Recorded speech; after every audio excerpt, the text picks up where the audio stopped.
a fractional CFO about 5 years ago, and we really started digging into the business numbers. And what I've learned over these last 5 years is when people say know your numbers, there's no specificity to that statement. And and there's several, we use these terms like KPIs or metrics or whatever. And there are a few different things that we need to pay attention to. Obviously, our finances is a big one. Job costing is a big one. Those are huge. You need to know those, and you have to really know what your profitability is. But when you really start to distill it down and you look at how those numbers are actually derived, you'll find out that there's a lot of pieces to that. And it's where you spend your money. It's how you look at efficiencies. It's how you cut things when you're not profitable, how you get things dialed in when you see something's working and you want to squeeze the juice out of it. There's just a lot of different ways that you need to know your numbers. Welcome to the Roofing Success Podcast. I'm Jim Aline, and I'm here to bring you insights from top leaders in the roofing industry to help you grow and scale your roofing business. Corey Combs, how are you? Doing good, Jim. Good to be back with you. Yeah, good to have you back, man. We've been talking a lot lately about numbers, and I thought that the listeners should hear. You've been on a journey, my friend. Yeah, it's been quite a journey, and it's been kind of cool, talking with you along the way. So you've kind of seen what's transpired and kind of where we are now, and so yeah, it's been interesting. Yeah. So for people who didn't listen to the last time you were on or don't know who Corey Combs is and, about South Shore, tell us a little bit about yourself. Lifelong contractor, which means I apparently am not that bright and have a really, really high tolerance for pain. So, yeah, I've been doing it for a long time. Started as an installer and worked in every role you can have in a construction company, project management, installer, and run production. And, now I'm an owner. I have two different companies, and, you learn a lot being in the owner's seat, even though you think you know the industry well and the business well. There's a whole other layer to it. So there is, and I think that's the layer that people struggle to thrive in, right? Is that ownership layer. Like, really great salespeople, really great at production, really understand the process, the fulfillment of the services, how to get people to buy. But there's this whole other thing when you get into ownership. And then, you've had, you don't have a small roofing company. So, as you grow, there are additional, that layer gets thicker. Should we say it that way? That layer gets thicker, right? And there's more and more to learn in that. And so what I wanted to bring you on and talk with everyone about is your journey into knowing your numbers. And so let's start. When did that journey begin with you? Like, when did you realize, and I'm really missing the boat on certain things because I don't know what's happening? Yeah, it started about 5 years ago, and I brought on a fractional CFO about 5 years ago, and we really started digging into the business numbers. And what I've learned over these last 5 years is when people say know your numbers, there's no specificity to that statement, and and there's several. We use these terms like KPIs or metrics or whatever, and there are a few different things that we need to pay attention to. Obviously, our finances is a big one. Job costing is a big one. Those are huge. You need to know those, and you have to really know what your profitability is. But when you really start to distill it down and you look at how those numbers are actually derived, you'll find out that there's a lot of pieces to that. And it's where you spend your money, it's how you look at efficiencies, it's how you cut things when you're not profitable, how you get things dialed in when you see something's working and you want to squeeze the juice out of it. There's just a lot of different ways that you need to know your numbers. And I think it's, 2025 has not been a banner year for us. It's like we always want to come on and be like, "Oh yeah, I had gross revenue of fucking blah blah blah blah blah," right? Well, we got our teeth kicked in 25, and I don't mind saying that. I mean, that Yeah. the market and the industry in Florida is really tough right now. And this year, what I've really learned is that if you don't know your numbers really, really well, and it's time to start dialing back. It's when things are great and business is good and cash flow's fantastic, everything's cool. And then you start looking at your bank account and you're like, wait a minute, like something's off here. And so this is where I've really been able to get really granular and get dialed in with knowing my numbers. But I started this journey we're going to talk about today about 2 years ago. Okay. And so let's go back to then and those first couple of meetings with that fractional CFO. What were some of those aha moments that you had with them? Oddly enough, the aha moment I had with the fractional CFO is this is a really, really smart person that knows numbers, they know finance, they know all that stuff, and they're I don't want to say struggling, but it took a while for us to not only come up with a system, but for us to be able to start utilizing our numbers in a way that made sense for us to make Oh, decisions off of. And what I learned is this is a lot more complex than what most people think it is. That was kind of the aha moment. I was like, okay, this is actually really complicated. And it's even more complicated if you're trying to do it really, really right. yeah. And so those are that's that is an aha moment to me and I think that the audience should understand is like you can get your P&L and look at it. You can look at the job costing of each job. You can look at but what is it what what parts of it matter? Where are the levers?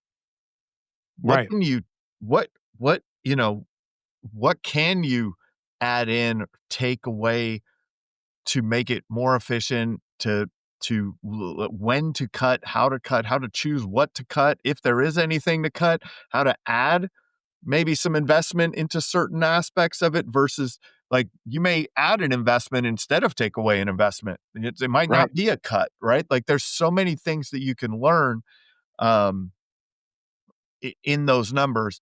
So, what are some of the most important numbers? What what are the what are the ones that have the most leverage in that regard that you can really push and pull on the most? That's an interesting question. I think I would answer it in this way. The numbers that matter the most are the ones that inform you the best on what your next move should be in your business. And that's not always the same for everybody across the board because Mm. you have different business models. And what I mean by that is, you have some construction companies that rely solely on insurance work. You have some construction companies that rely solely on retail or door knocking or whatever it is. So our our guiding metrics might be different on how we approach certain things to continue to get the profitability that we need. And what I mean by that is if you're paying for marketing, you need to pay attention to your lead journey and your lead cost a lot more than, because that's going to be one of your bigger expenses. That it just is, right? Besides like commissions and payroll, your marketing is typically going to be one of your biggest, it should be one of your biggest expenses if you're going to run, I think, a meaningful retail business. Yes, that number goes down over the years once you get referrals and, all of those things. And so your percentage of revenue that you spend should go down. But when you get into a tough market like what Florida's been, we've seen that creep up considerably this year. We have to spend more money to stay visible and to capture the same opportunities that we were getting 2 years ago when we really weren't even trying, right? And especially in COVID. I mean, that was like they were just giving away money and right after COVID. It was insane.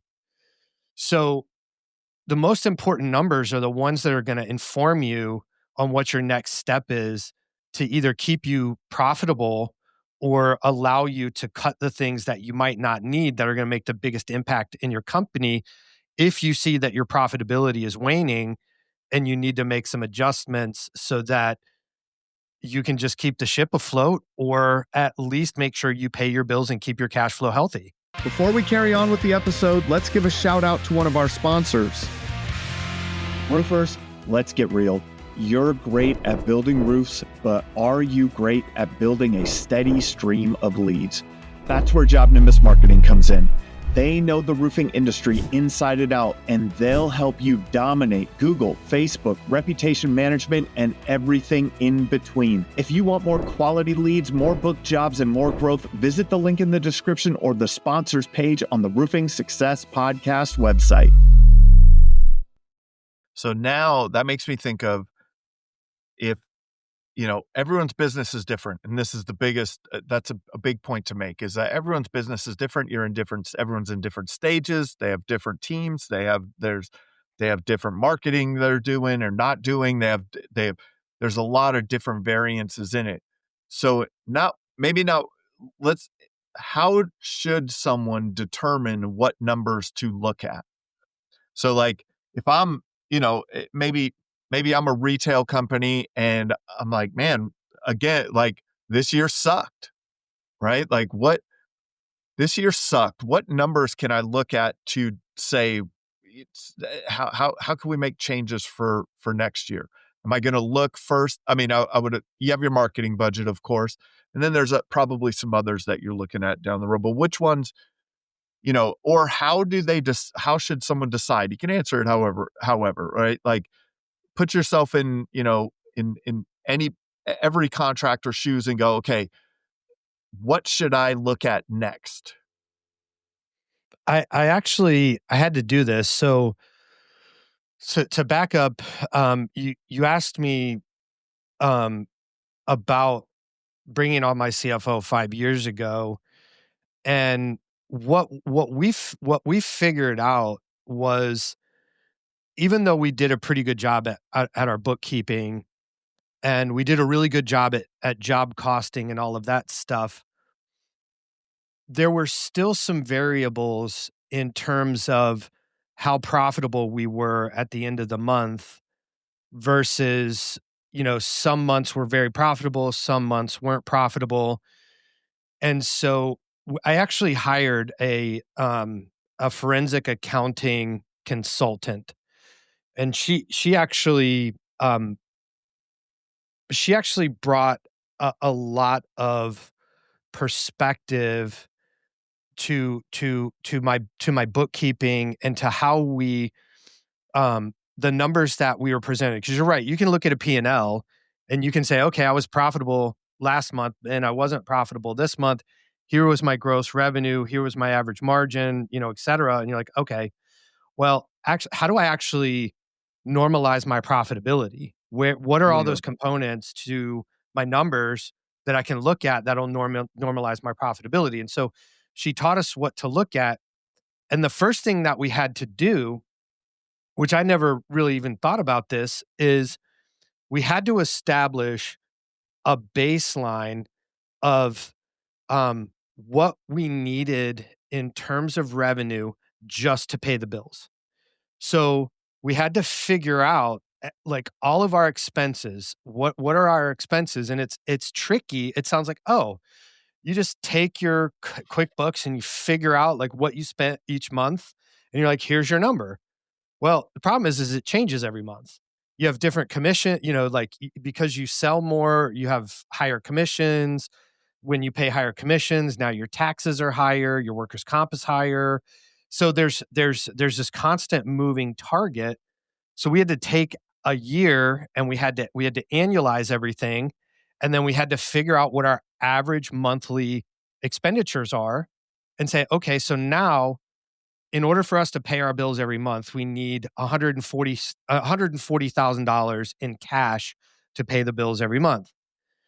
In order to generate $140,000 in cash every month, we have to sell $680,000 in gross jobs. Okay. So now we've set our benchmark on what we need to sell and produce every month. Does that make sense? Mm-hmm. And then once we do that, now we can figure out what we need our profitability and what we want our profitability. So at the end of the month, now we can look at our spreadsheet. We can say, okay, we built all of this. So here's our gross total.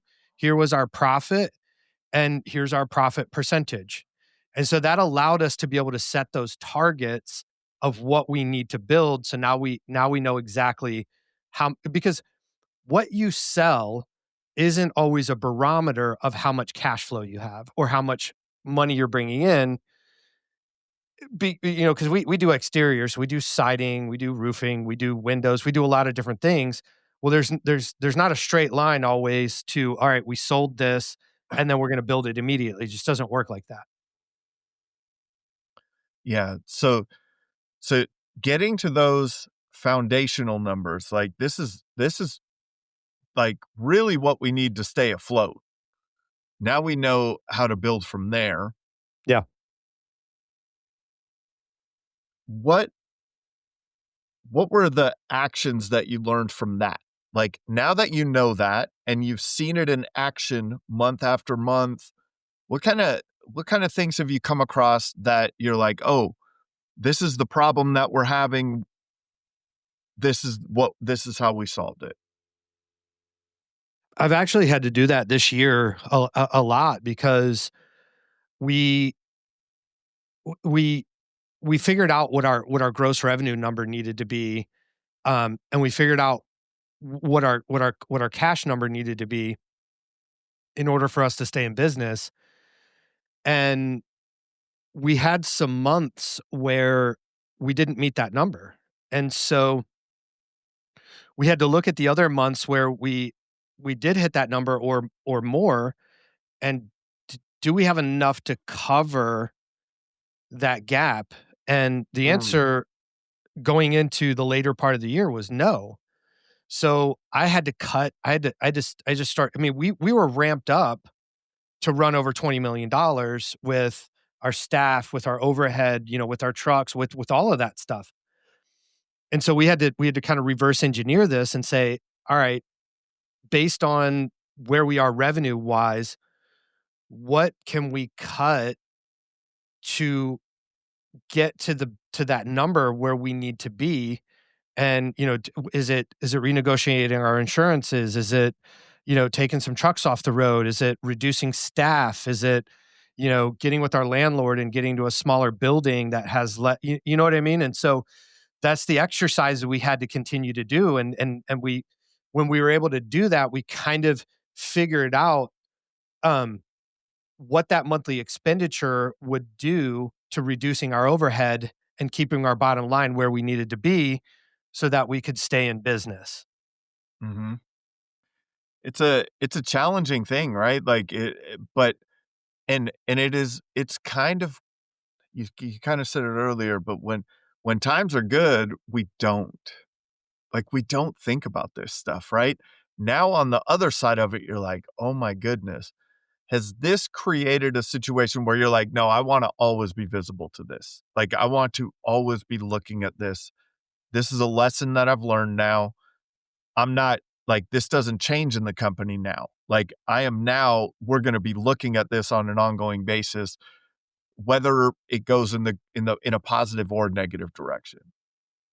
Yeah, there's two things that I've learned from this, and one of them is, one of the biggest mistakes I think I've made is not um not being proactive in this regard when it looked like things may be scaling down in the market, and the market softening up, and not being proactive.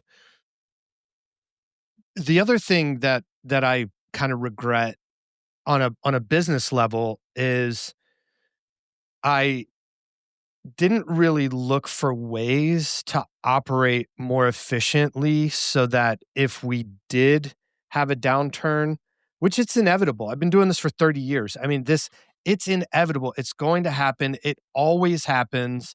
Always. Like I lived through 2008, which was just awful, right? Yeah. And so I think if you stay on top of this stuff and you fortify your finances in a way where you're a lot more nimble, and it takes so much less to turn the ship, so to speak, you're going to be in a better position. And I didn't have that perspective, but that was a mistake I made. And then on the personal side, I would have done a much better job at I don't have any debt on the company, which is great. Like that, Yep. You know what I mean? Like, so it's helped me because I don't have any debt on the company. I just paid for everything cash. But I think I would have blended my debt and my cash a little bit better so that I would have more cash sitting there as needed, to be able to make different decisions about the business and to fortify ourselves in a downturn. That's one thing that people don't think about. And it is an important thing I want people to hear, is that, like, if you want to run with no debt, understand that when you need money, banks don't lend you money. Banks lend money when you don't need money. Right. So if you have lines of credit and you have things available to you when you don't need it, not that you have to use it. You don't have to be maxed out on a line of credit or any of that type. Like, you don't have to utilize all of it all the time. But if you don't get it before you need it, you won't get it when you need it. Like, there is no like that. I mean, they're going to be looking at your financials go like this, right? That's right. They're going to be like, That's right. Nah, I don't think we're going to lend you any money, man. And that's how it works. And it's so building your credit before you need it, building up your credit lines before you need it, having, whatever you need, your lines of credits with your suppliers, your lines of credit with everything that you need, build it beforehand so that you have another tool when the ups and downs come, because, oh boy, they come. And now if we ever get back to like a 2008 scenario, they did close all those lines of credit. So even if you did have them, they got closed out, or the banks that you had them with went out of business. So it was a whole different situation. But there's a pot, like, just the preparation is probably is what I'm hearing. Being prepared for these things is very impactful, very important. Yeah. So now for the last couple of years, you've been really digging in and trying to figure this out on a more individual level, trying to, like, because unfortunately in the industry, there's not a lot of options in most of our softwares that allow you to really dig into the numbers. You need to really put a few things together and hobble a few things together between your QuickBooks and your Job Nimbus and your and your this and your that, and you're really, to get to the numbers. Sometimes it's challenging to get to the numbers. So I know you've been on a journey to get to those numbers. And how has that been? How did you start that journey? Like, what were some of the early things that you did? Like, all right, I have this tech stack, and I know the numbers are in here somewhere. Like, Yeah. like That's a good way to put it, right? They're in here Right. somewhere, man. Like, they're in here somewhere. I just don't know how to put them together. yeah, I just real quick, I want to go back to the line of credit thing, Yes. and this will dovetail really nicely into what we're talking about. That can also be the kiss of death for you when your business starts to slide and you panic and your cash flow is not really good. What the discipline and trying to figure that out before you leverage that credit that you have available to you is critical, because if you don't, that can actually exacerbate the issue considerably. Yeah. Right. So that's the Yep. other thing I did really right, is not using these lines of credit and overextending myself and getting into a position where it's like, oh my God, I just dug myself a way deeper hole here. And now I don't have the revenue to get out of it. And so Yeah. I just want to say that, like, I've seen it sink a lot of people. They think it's a lifeline, but was actually an anchor around their neck. Yeah, that's a good point, because if you are still running an inefficient business Yes. and then you're throwing money at an inefficient problem that has an interest rate attached to it, Yes. then you're the US government. I mean, Yes. Right. It compounds the problem for sure. right. I know you're enjoying the episode, but let's give a shout out to another one of our sponsors. I talk to contractors every day that feel stuck. Not because they're not working hard, but because they're missing the structure to growth without chaos. Or their culture's falling apart because their team's unclear, unaligned, or just burned out. And when change hits, they're reacting instead of leading because time and priorities aren't under their control. Day 41 Thrive helps to fix that with proven strategies for growth, culture, and leadership that actually work. Ready to thrive beyond the storm? Visit the link in the description or visit the Roofing Success Podcast website on the sponsors page to start your journey today. Then you have some problems, and so there's cash flow issues, right? And you, like, so that's a great point. Is don't just have the access to it, have some discipline and have ways to take action. The first thing you do isn't run to the line of credit. The first thing you do is try to figure out how you need to adjust your financial picture to keep things going, with the line of credit being a cushion as to in your cash flow, just to get you from the month that you have profitability to the month that you don't, through the month that you do, the month that you don't. That's a better way of putting it, probably. It is. Yeah. Yeah. So go back to the question. So I've been on this journey. Really, I've been on this journey trying to figure out a better way to get to these numbers instead of having all of this data out there and all of these spreadsheets and all these conversations with my CFO. And we got pretty good to where we didn't even try to pull reports out of the CRM anymore because it just made it more confusing. So we literally we built all these spreadsheets, and we had a sales and commission spreadsheet, we had a production spreadsheet, and then we had another spreadsheet that pulled all the numbers from the sales and production spreadsheets and gave us the KPIs that we wanted to see from both of those. But that was only what you would consider after the fact data. There was no way to see what was going on in real time to sort of get a feel for how things would shake out at the end of the month. I mean, we could, from our production standpoint, we could take a look at what we had on the schedule, what we thought we could build, and we could build out some predictions of roughly where we were going to finish at the end of the month, right? But on the sales side, it was a little more difficult because we didn't have a whole lot of visibility of the pipeline.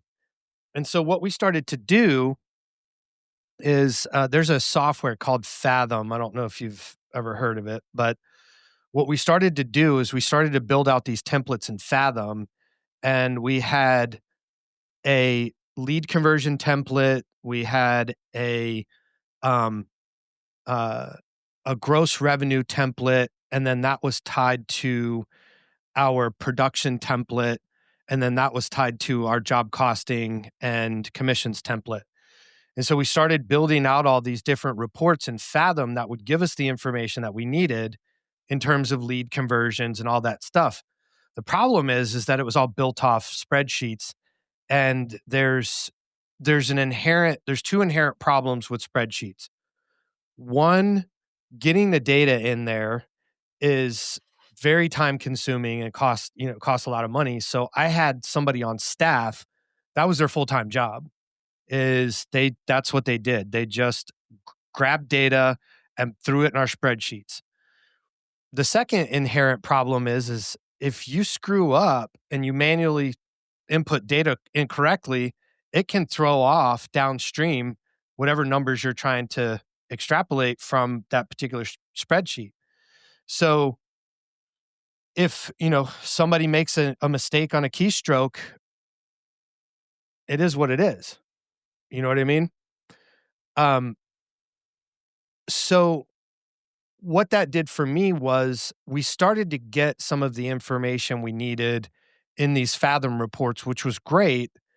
I went over that with my CFO every month. We went over the Fathom reports. We saw where we were going. We built predictions. We did all these things. But I was tired of just the massive, that is all I spent my time on, right? Was just talking with my finance admin, talking with my CFO, making sure the reports were right, then meeting with my team on Mondays, going through the spreadsheet, updating these sheets. It was just such a pain in the ass. And I thought, all right, there's got to be a better way to get this information. There's got to be some software out there that can help us. And I just researched, I talked to people, called, there's nothing, right? There's lead tracking software, there's one that just came out, Searchlight, which will, give you, your conversions. It'll give you your tracking. It'll give you your financial, all that stuff. But that only tells the story on the front end, and it only tells the story of what you quantify in terms of your lead sources, right? So what I mean by that is if you don't have a way to track your lead sources, or you don't have a mechanism in place to track all your lead sources, that data is not going to be accurate that comes out of there. And so it became a data problem for me to try to solve. How do we get all the data, consolidate the data, and then put it all together in a usable way that makes sense? So that's the journey I've been on. So that's a couple-year journey. Yeah. Yeah, I've been working very, very hard on this for about 2 years. And it's come to fruition. You actually have it. It works. I've seen it. We've sat down and looked at it. Like we went through things, and is this the right thing to be looking at and not looking at? And we've gone through a lot of it. And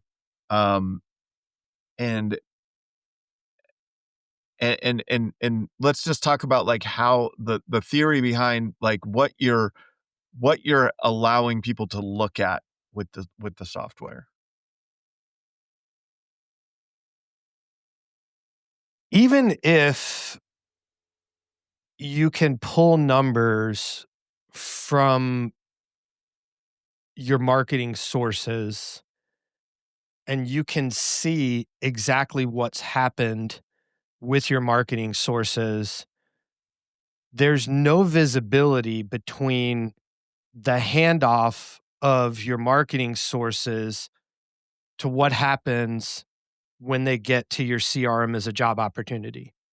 And so there's a few things that can happen in between there, and there's just no visibility with any tools to see that. And then after it gets into your CRM, there's no visibility to follow that journey all the way through the pipeline to where it's sold or lost. And so even though you technically can get that data, absolutely, there's nothing that shows you stage by stage and the conversion rates at each point in the process.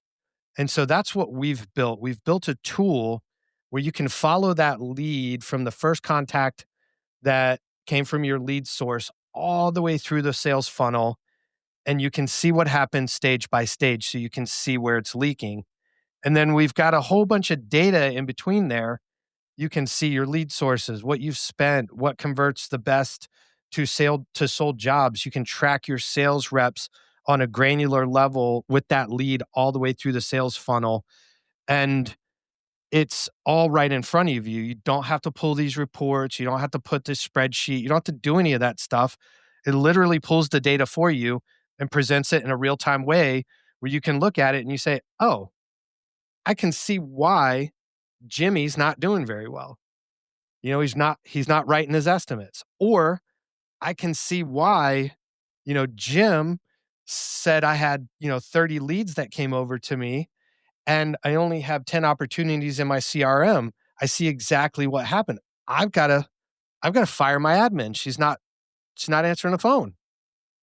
So it brings visibility and transparency from, what we have one of our biggest expenses, and making sure that step by step these things are being handled properly to get into our CRM. And then when that's handed off to the company, they're handling that portion properly as well. I know you're enjoying the episode, but let's give a shout out to another one of our sponsors. If you and your team aren't trained on AI yet, you're already falling behind. Competitors using AI are generating more leads, closing jobs faster, and running leaner. The AI roofing revolution gives your team the training to implement AI so you stay ahead, not scramble to catch up. Don't wait until you're losing. Get trained now at the link in the description or the sponsors page of the Roofing Success Podcast website. That's the biggest black hole, is the marketing into the marketing through the sales process is the biggest black hole. We dealt with that on our side from roofer marketers, where we'd have clients and they're like, we were able to monitor through the initial phone call or lead submission, form submission. And then it was kind of like, well, it's up to you. Right. Now we had all those calls recorded. And so we knew if the call was answered or not. We could actually go and listen to the calls, but our team wasn't checking your team member to make sure they're running a good script, to make sure that they're kind and empathetic and helpful on the phone, that they're actually working on booking an appointment and setting proper expectations for the sales rep so that the handoff is really smooth. So, and that's, that to me was one of the biggest levers we saw and do see all the time, is like, do you even know what people are saying on the phone? Do you know what your team is saying on the phone? Do you have a script that they're using? Oh, no, so-and-so answers the phone and they do a good job. I've known them for years. They've worked for us for 15 years. Yeah. Yeah, they know what they're talking about. You might want to secret shopper yourself a little bit. Yeah. And find out. But those are the places, man. And like Adam Bensman, we in the RSRA, he put out the marketing control system, marketing control framework for everyone. And that was one of the first things that a lot of people realized, is they're like, oh, we're failing here. We're not failing there. We're failing here. We're not failing at generating the potential business. We're failing at turning that potential business into a sale, either at the phone, at the initial appointment, or your salespeople might suck too. Like, Yeah. that's another thing that will become very visible along. It does. And, you bring up a really great point where, you know, we as business owners, we make a lot of assumptions sometimes when we hire somebody and, or our mom works for us or our cousin works for us or, whatever. Oh yeah, they're doing a great job. They're handling everything the way they should be. And the data tells a different story where it's like, okay, we had this contact come in, we qualified this contact, which means we filtered out all of the things that weren't actual good leads, right? Spam calls, people looking for jobs, whatever it is, they called off your Google ad and they're looking for a job. I mean, we know all those things happen, but we filtered all these out and now these have hit your CRM. And then in your CRM, um, it didn't get registered as a job opportunity. So we have this qualified lead that went into the CRM, but it never got booked as a job opportunity. Well, what happened? And so if you don't have visibility there, it can look like poor lead quality, or it can look like that the numbers just don't jive, that the marketing company is giving you versus what you're actually seeing as opportunities hit your CRM. And so that was the first real leak that I was surprised to see. The interesting thing about this journey is it is a complex problem to solve because there are so many data points. And we've been beta so we have about 10 companies we're beta testing. We've beta tested this with. And it's crazy how out of those 10, like, there's so many unique situations that happen with these 10 different companies that now we're like able to just completely normalize it across the board because we see exactly what's happening, and we can pinpoint and identify the point in the process. And this is just lead to get into the CRM. This isn't this isn't the sales cycle after it's been handed off to the salesperson. And so I was talking with one of them yesterday, and she was like, "Man, this has just been so helpful." And she's like, "This is going to save me like 10 to 12 hours a week." A week. That's crazy. It's a lot of time saved. And It's a lot of time saved. That's what I was thinking when you were, I mean, you said it, you had a full-time person putting numbers in spreadsheets, Yes. copying and pasting into spreadsheets, right? Like, and then even when it's in there, you have to analyze it in a proper way. You have to make it, give yourself the ability to see it in a way that you can make good decisions from it. And so good. You're solving a problem, Corey. You're solving a problem, and it's not an easy problem to solve.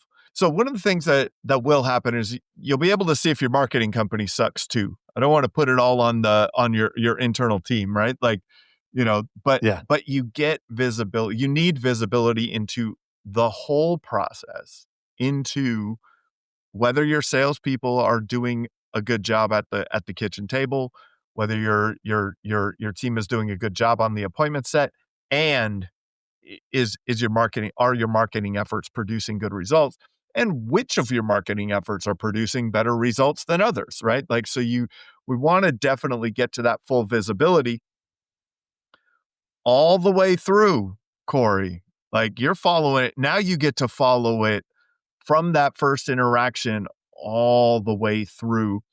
What are some of we talked about some things that have already happened, but what other things have come from this? Man, there's been so many things that I've learned, and the things that have come from this for me in my company. The leaks weren't necessarily where I thought they were. And like, for a good example, our conversion rate on web forms is awful. I mean, it is awful. And what that signaled to me is we need to do a better, and we have instant booking on our web forms and all of this stuff. I mean, we do, but our conversion rate on web forms isn't great. I assumed we had a much higher conversion rate on web forms, but we really don't. Like we're right around the 50% mark, which is pretty wild. And so, you know, the other thing that really surprised me is the amount of spam calls that we actually get is obscene. You know what I mean? Like, Obscene. It's it is obscene. obscene. Yeah. So there's to go back to the marketing company, you have good ones and you have bad ones, just like you have, Yeah. contractors and all that stuff. And some of them will use the vanity stat of like, hey, we got you 100 leads, and they really don't parse out like 60 of those were spam calls. You know what I mean? So there's visibility on that end. But the thing that I think I learned about this the most is when you can see the conversion of each step along the way, it really gives you a better insight on, earlier we talked about what do we need to fix? What do we need to focus on? And it just brings so much clarity, because now you can look at and you can say, oh, you know what, my LSA, it converts really well into my CRM, but we don't actually sell that much in gross revenue off of LSA. So, but I actually, even though PPC ads are more money, we generate more revenue off PPC, and we have a decent conversion rate on PPC. So if I look at the ratio between the two, it's like, oh, I would actually be better served upping my budget on PPC and reducing my LSA budget, or vice versa, whatever it is.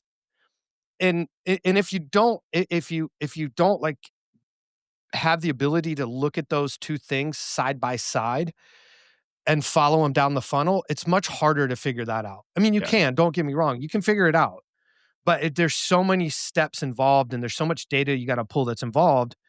And so when you can see that, it really informs your decisions a lot easier and a lot better. There's another challenge, and I thought it was cool that you're working on solving this challenge too, and that is, where did the lead really come from?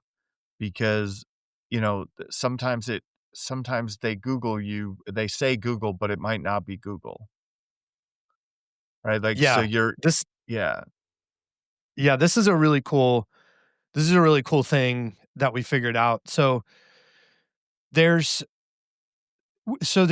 two so it's lead attribution, right? I mean, that's what we're talking about. And so there's two main lead attribution problems. One is, let's say, for an example, you're in a market where billboards, TV, and radio do really, really well, but you also use Google as one of your main platforms for your advertising and your marketing. People will see your billboard, they'll see your commercial, they'll see all of that stuff. And then as soon as they're ready to call you, they Google you, right? Because you spend money on marketing, the first thing that pops up is your ad, what you paid for, your sponsor. They're going to click on that. They're going to call you through that. And the tracking number is going to show, oh, this is a Google lead, right? But when they call and they talk to your CSR, they're like, oh yeah, I saw your commercial. Great.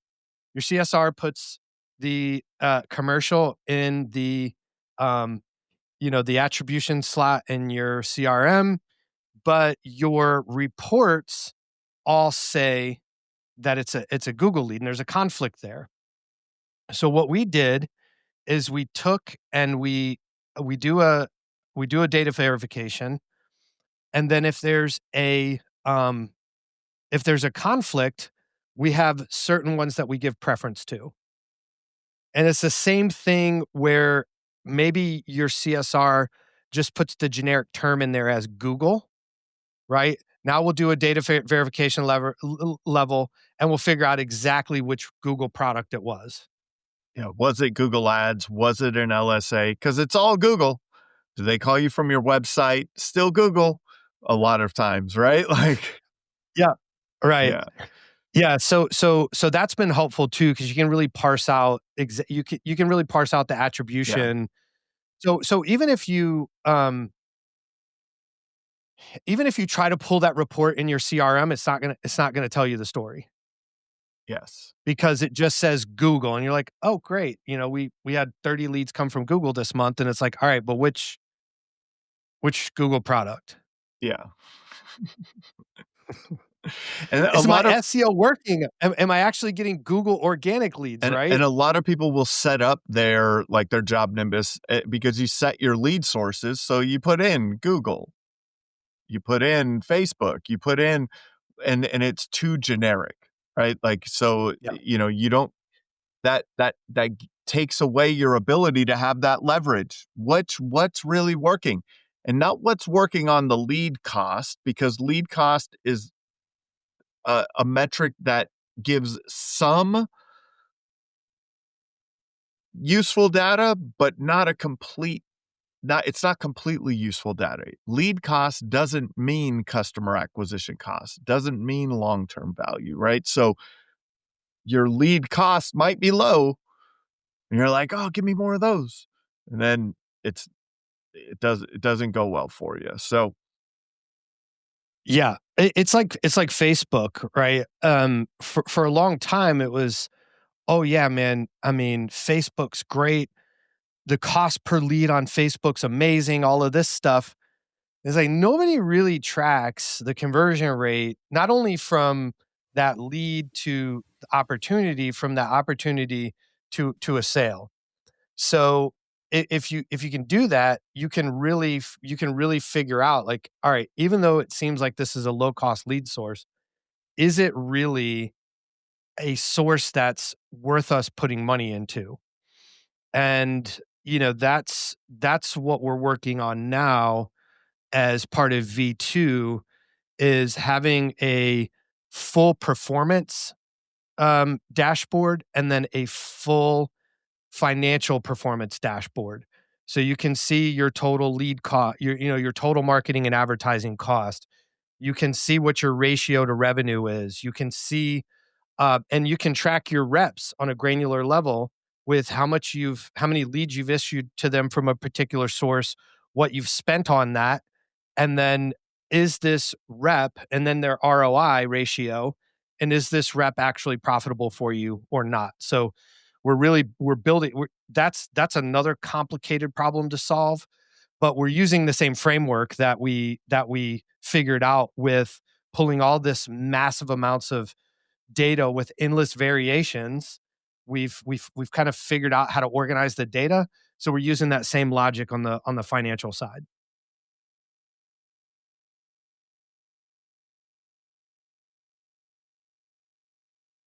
I'm going to jump back. I'm going to jump off and jump back in because I think I'm echoing again on your side. I don't hear you echoing. Okay, cool. All right. Well, I'll just add a marker. I thought I heard it in my headphones and I was like, ah, shoot. Okay. Sorry, that got me distracted a little bit. I'm like, I gotta fuck.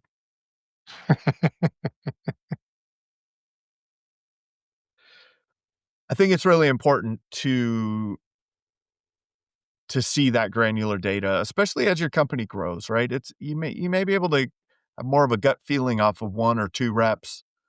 When you get into 5, 10, multiple reps, maybe multiple sales managers and multiple reps, boy, you really need to be able to track that data and get into the numbers. If you had to give advice to a contractor, and that's like just hoping and praying that they're profitable every month, um, what would that advice be to get to a place where they might not have to be a data scientist like you now to but where like what is a path for them to like really at least get to a place where they can be on the competent side of managing their numbers? This speaks to another problem that I've uncovered, and this isn't a problem necessarily in my company, but this is a problem across the industry. I've spoken to I mean, look, you know a lot of roofers. You've been in the marketing space for a long time. When I first pitched you on this, you're like, "Yeah, this is a huge problem," right? I talked to another friend of ours who, he's been involved with PE and, had a successful company. And he's like, yep, this is a huge issue.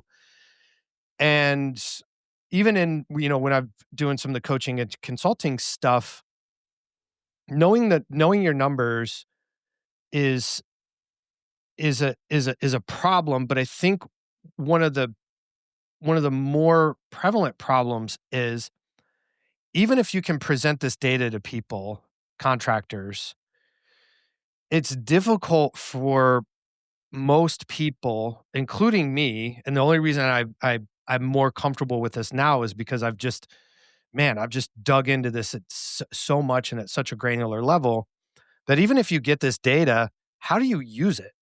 What is it for? How is this actually in a practical way going to help me and my company? And more importantly, I I don't really understand this at a deep level, so I'm not sure I can use it. And that was that's been one of the more surprising things to me, because I've talked to a bunch of contractors, showed them this, showed them what it can do, and they're like, "Yeah, this is great, but ah, I'm not sure," and it's like, "Okay, I understand there's an intimidation factor when you really don't have 100% clarity on something, and it's like, all right, you know what? I'm just not going to do anything. A, I, I don't want to, I don't want to get into something that I really don't understand, and B, I don't want to pay for something that I'm not sure I'm actually going to get practical use out of and get my money back." So the other problem that I've uncovered is, um, most contractors don't buy things for upside. They try to they You can see people changing CRMs because they know that they need something, but and they think they can get it out of a particular tool, but they never get it out of that tool, right? And so what I'm trying to do is, I'm trying to help people understand that this is where we can pinpoint losses, exactly where we're losing certain things. And more importantly, there are specific conversations and people that are responsible for those. And now we can employ a solution. So, what I think what the thing that I want to that I want to do is, I want to make this accessible enough for even the people that don't have, I mean, most contractors don't have a finance degree. Yeah. Most contractors struggle with really knowing their numbers at a granular level. So I want to bring clarity and some simplicity with this tool, so that we can actually, as an industry, run better businesses and not get swallowed up by these white collars that are coming in, that if we don't figure this out, then they're gonna push us out of the industry. Yeah, that's true. And so what I heard is people need to know what to do with the numbers. And that's there's a big gap right now, is if you know, like, do you know what action items you can take? Do you know what you can do, even if you know? And are you willing to do it? Because that's another part of it. Hey, that person that's been with you for 10 years and they're answering the phone, and you might have to have some rough conversations. Might have to have some rough conversations with some salespeople. Might have to have some rough conversations with your marketing, agency. You might have to have, like, there's things that will come up in the discovery of this, but it's like, well, okay, great. Now I see it. What do I do next? Right. And that's a big challenge. So how does someone determine what, like, it's those action items, right? Like, so now that they see, is it that they need training on certain things? Like, would you seek like, should they seek sales training, or like, what things, as they uncover these things in their businesses, what do they need to find out? What do they need to close that gap? That's a great question. A lot of contractors hire consultants because they see the problems and they need the problems solved, and they think that they can hire this consultant and this consultant's going to solve the problem. What I've heard more often than not, with the exception of some guys that we know in the industry that are really good, they know their stuff, but they're very expensive because they know their stuff, and that's not accessible to the mid-level guys that, need to take that next step. And so this is a tool that will not only expose those areas, but if you have a metric that isn't meeting industry standards, then you click on that metric and it'll tell you what the problem is, who the problem, who's creating the problem, and then what the solution is to solve it. Got it. So you're building that into the tool. Yeah. So there's insights in there. There's insights in there, and there's training in there, so that it's not like, okay, I understand that this is not good, but what the hell do I do with that? Yeah. Right. So it's like, okay, this is not hitting industry standard. Yeah. And here's why it's not hitting industry standard, or the possibilities of why it's not hitting industry standard. So it's hard to say exactly why a PPC campaign isn't converting well. It's kind of hard. I'm like, it could be your copy. It could be like, there's a lot of reasons, right?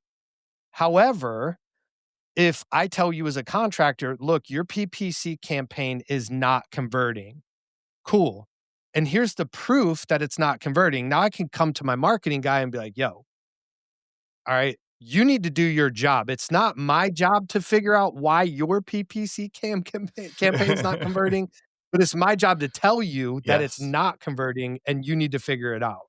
Yes. The same way, and this is back to what we do in the RSRA with the marketing control system, is that you have to be the GC of your marketing, right? Like, you have to. And to be the GC of your marketing, you have to know enough to know if what is being done on the job is effective or not, right? Like, if one of your subcontractors is a plumber, and the sink is leaking, there's a problem, right? It may not be as obvious sometimes, right? Like, it may be, we were talking about, both of us have had some furnace issues over the last couple of months or whatever, right? Like, sometimes it's like, oh, what the heck is going on here? You don't know what's going on, but you need to keep trying. At least you're able to go, okay, this is what I want to try next. This is something I can try next. This is something I can try next. And that's the biggest thing. But I love that you've taken on this journey of putting all this together, and that you're bringing it to the industry. And it's going to be a fun ride, man. So we'll put some links in the description of how people could reach out to you if they want to get in on the beta program or have a conversation with you about this stuff. And because I think people need it. Like, it is a gap that needs to be filled for sure. So appreciate you, man. Thanks for coming on. This has been another episode of the Roofing Success Podcast. Thank you for tuning into the Roofing Success Podcast. For more valuable content, visit roofingsuccesspodcast.com. While there, check out our sponsors for exclusive offers, shop for merchandise, and sign up for our newsletter for industry updates and tips. Also, join the Roofing Success Facebook group to connect with other professionals and stay updated on the latest trends. If you enjoyed this episode, please subscribe, like, share, and leave a comment. Your support helps us continue to bring you top industry insights. The website link is in the description. Thanks for listening.